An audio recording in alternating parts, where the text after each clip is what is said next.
Hey guys, how are you? I'm going to show you how to make my famous bathtub gin. There's a lot of different recipes out there, and I chose this one because it's a little bit like the Bombay Sapphire. First thing you need is a neutral spirit.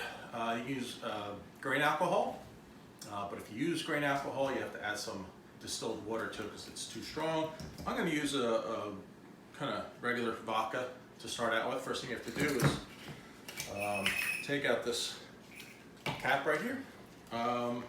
2-day process. So the first day we're going to start out with some carbon pods. So I'm going to put those in right now. There's 1, 2, 3, 4, 5, 6, 7 of those.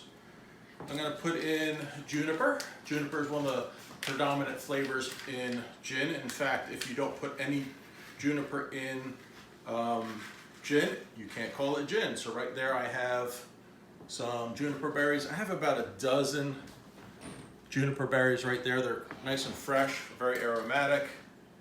So I have about a dozen to 14 of those. I like that flavor.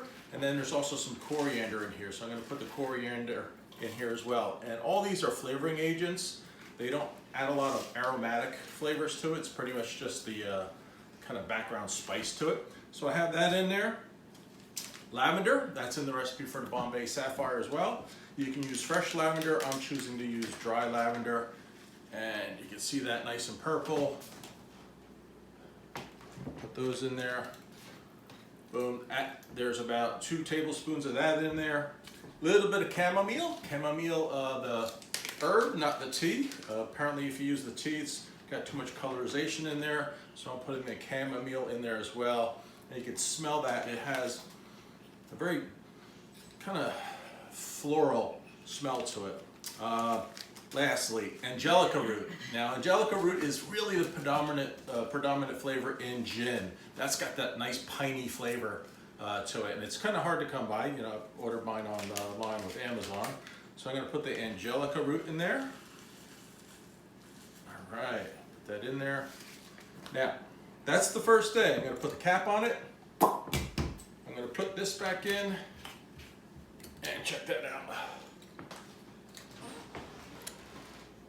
That is going to sit overnight, and tomorrow about this time it's going to have a little bit more color to it, and I'm going to add the other aromatics and spices.